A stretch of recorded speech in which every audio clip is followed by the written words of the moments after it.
Greetings, this is Abu Khamr al-Masihi on behalf of Truth After Knowledge.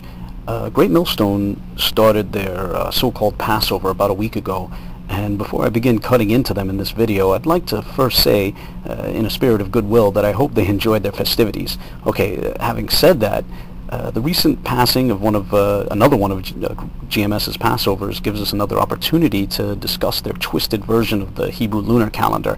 And this is an important subject, as they still haven't got it right yet. It's our prayer that by the end of this video, others will see why we think this subject is so important. So let's begin by first noting that the Hebrew calendar provided by Great Millstone is put together by Tahar himself, as is noted in the following clip. Now, me and this brother work together to put the calendar together every year that you brothers go to, and you find out what high holy days come in, what day, and so forth, and when the new moons come in. That clip is also helpful in that it provides Great Millstone's calendar for 2011. But before getting into their calendar for 2011, let's go all the way back to their calendars for 2008 and 2009, as that's how far their systemic errors go back. It's my intention to go through the history of Tahar's ever-changing calendar since 2008. Here you can see Great Millstone's calendars for 2008 and 2009 lined up right next to each other. There's a number of contradictions between them, which were covered in some of our previous videos, which I don't want to get into at this time. For now, I simply want to focus on specifically two lines, those being the ones which cover Passover and Pentecost, or First Fruits, which is the other name for Pentecost. As you may recall in our video on the lunar Sabbath, it was noted that back in 2008 and 2009, GMS used to hold Pentecost, or First Fruits, 50 days after the end of their Passover, at the end of their days of unleavened bread. You can see that here.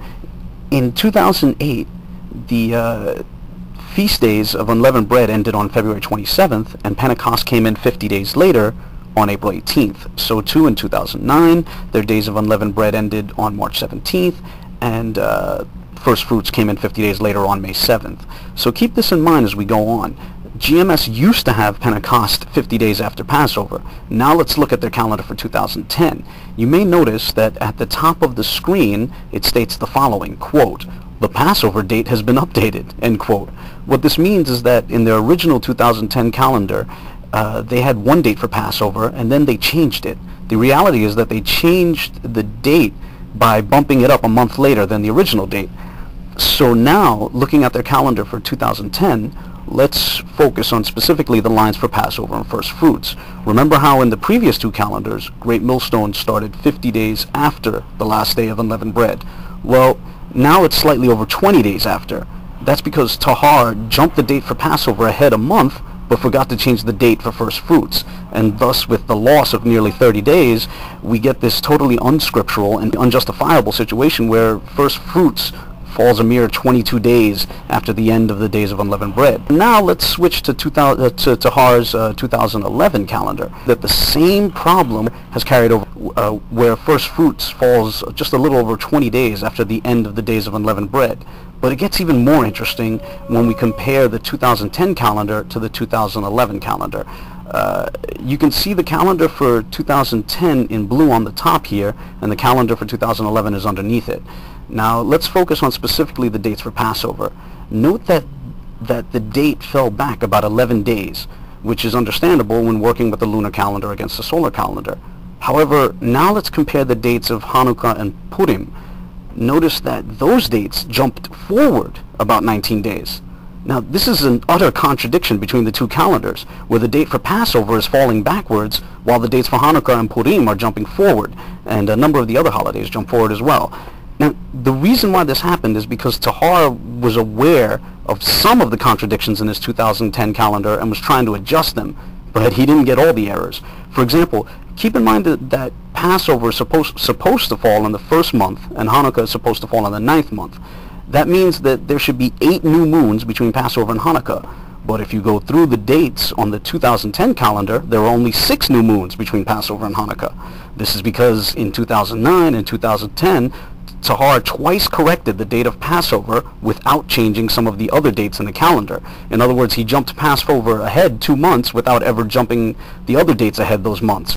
And thus, by the 2010 calendar, he had lost 2 months. Now, by having the date for Passover fall back, while the date for Hanukkah jumps forward a month in the 2011 calendar, Tahar only partially corrected the problem. Go ahead and count the moons again for yourself, and you'll see that there are only 7 new moons between Passover and Hanukkah in the 2011 calendar, when it's supposed to have 8 new moons between them. Thus, even though he made a little bit of a correction, the calendar is still contradicting the scriptures. Now, the question is, how did this happen? How could a man who claims to be a prophet and claims to be the only one with the true understanding of the scriptures commit so many basic errors? The answer to this question is something that we'll get into in a second, but in order to answer it, let's now run through a brief history of GMS's calendar.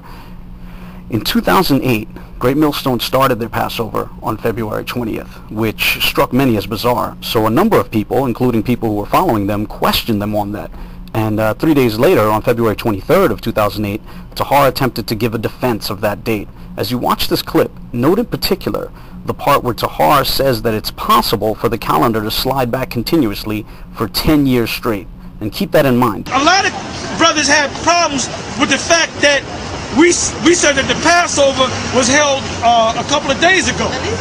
So one guy said, I mean, he wasn't saying it to be wicked, but they said, wait a minute, isn't the Passover supposed to be somewhere around March, April?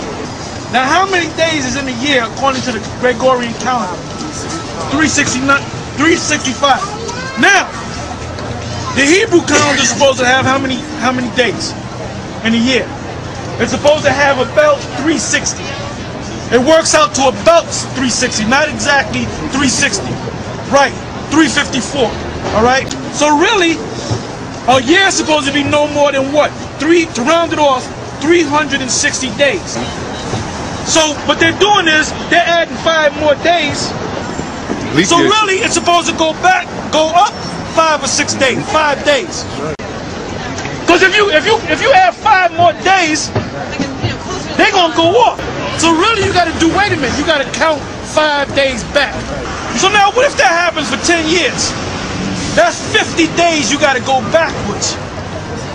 So what's so hard to believe about the Passover not falling in March or April? So that was Tahar's attempt to defend the ridiculous February 20th date. The various members of Truth After Knowledge back in 2008 attacked Tahar for his elementary understanding of how the lunar calendar works. It was a very basic and simplistic understanding. We even got back word, back in 2008, after we had done that, we got back word that even other UPKers who were outside of GMS, who had seen the drama unfold, were saying behind closed doors that we, quote-unquote, cut Tahar on that subject. Now, because Tahar got cut so bad, and because, you know, and perhaps attempting to avoid a similar controversy in 2009, he jumped the date for Passover ahead to March 11th. This contradicted his original depiction of the lunar calendar as continuously sliding backwards. So, Truth After Knowledge launched a number of new arguments against his about-face, about this 180-degree turn. Now, it was then that Tahar's young followers in Texas got involved. This is the group of young men which has alternatively called itself Man Up Jacob, Man Up Yaquab, and perhaps some other names. Anyway, in the video that they made, they tried to pretend that Tahar was simply going by the Metonic cycle, where the lunar calendar falls back for 2 or 3 years against the solar calendar and then has a leap year in which it jumps forward 30 days. In other words, it would gain 19 days vis-a-vis the previous date. Now, Truth After Knowledge went on to release multiple videos exposing how naive and erroneous their attempt to cover for Tahar was, and the young men in Texas suddenly went silent on the issue. Now, if the jump from 2008 to 2009 was allegedly a leap year, then the move from 2009 to 2010 should have been a regular year, at least if they're going on the Metonic cycle. Now, in other words, from 2009 to 2010, the date should have slid back. But Tahar knew that if he let the date slide back in 2010, it would again wind up in February. So, attempting to avoid that and contradicting the bluffs of his followers in Texas, Tahar jumped the date of Passover ahead again for the 2nd year in a row. Now, for the men in Man Up Jacob, or Man Up Yaquab, or whatever, you know, for those young men who tried to pretend that Tahar was going on the rabbinical calendar and the cycle that it has, we would like to ask, when does the cycle ever have 2 leap years back to back? 2 consecutive leap years. In fact, I'd like to show this clip of Tahar's young followers in Texas back in 2009 pretending that they knew what was going on and pretending that Tahar was, on this cycle of the rabbinic calendar. Watch how, after covering the dates for 2008 and 2009, they try to predict the dates for 2010 and 2011. And notice how they get the dates wrong, predicting that Tahar's calendar would slide back in 2010. All right, now just to prove it, I went out and I got the phases of the new moon from the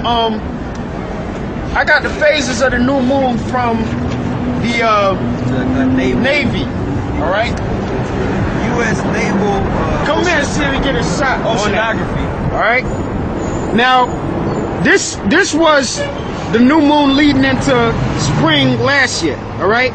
14 days later, we had the Passover, the night of what on the Gregorian calendar they call the 20th. All right. Last year was a leap year. All right. So what did the document say happens on a leap year in Hebrew? In the Hebrew calendar, it jumps forward, right? And it's normally 19 days longer, right, than a solar year, right? Right. So that's about, give or take, 19 days, all right? Because it said about 19 days. Now, hold it steady. With this show. To the 25th, from the 7th to the 25th. Okay. All right. Now, go next year, all right? From the 25th, we on a regular cycle now. God willing, we out of here, but if we have to do the Passover one more year, it's going to be on a regular year, so it's 11 days shorter. Is that not 11 days shorter than the 25th? God willing, we out of here, but let's say next year we got to do the Passover. This, from that, is 11 days shorter. Is that not 11 days shorter? We now come to Tahar's actual transition from 2010 to 2011. As was noted earlier in this video, only part of Tahar's calendar slid back, so his Passover started about a week ago, on the 17th of March. Now, to answer the question I asked earlier, how could a man who claims to be a prophet and claims to be the only one with the true understanding of the scriptures make so many basic errors? The answer is because Tahar isn't what he boasts to be. He's not what he claims to be. We can see that with the calendar. We can see that he's stumbling around in darkness, and he's just trying to wing it, and he's been just trying to wing it for quite a few years now. Now, before closing this video, it should be noted that Tahar and his followers sometimes try to justify all these errors by noting that Judges 5:11 employs the phrase, quote, rehearse the righteous acts, end quote. They try to pretend that this passage means they're just rehearsing right now, so they don't have to get anything correct. They're just practicing. They're twisting that passage. First of all, even if we agreed that the word rehearse meant it in the modern sense, does anyone really believe that it means that it's okay for a man who claims to be a prophet and the leader of the believers to just give a continuously sloppy and half-hearted attempt at getting the days right? Does anyone really think the word rehearse means that Tahar doesn't even have to bother knowing how to count to 12 correctly? The reality is that the contradictions we saw in the various calendars aren't honest mistakes. They're not the honest mistakes of a man trying his hardest or trying his best. Rather, these are the errors of a man who's playing games, a man who is insincere, lacking humility, and who's prideful, and, as I said earlier, who's too lazy to do anything more than just wing it. Furthermore, reaching for Judges 5:11 is a desperation move on their behalf. The verse doesn't say what Tahar thinks it says. They're confused by the 17th century English. Note that in Exodus 17:14, Moses is ordered by God. Moses is ordered to do the following: write this for a memorial in a book and rehearse it in the ears of Joshua. 1 Samuel 8:21 says Samuel heard the words of the people and rehearsed them in the ears of the Lord. Now, what does that mean, to rehearse something in somebody else's ears? In the English of the 17th century, the word rehearse could mean to recount or recite. That's why other translations of Judges 5:11 have recite the righteous acts or recount the righteous acts. So Judges 5:11 doesn't justify the sloppy games Tahar has played with the calendar, nor does it hide the fact that he's dishonest about how much knowledge he has and that he's been trying to just wing it for all these years. He may have fooled some of his followers with that shell game, but we here at Truth After Knowledge saw through the deception. If you'd like more information, Or if you'd like to debate this subject in depth in an uncensored forum, join the Truth After Knowledge forum on Yahoo Groups at groups.yahoo.com/group/truthafterknowledge. Just because your elders are afraid to take part in the discussions doesn't mean you have to be. Man, but you didn't do no research. You're just willfully ignorant, man.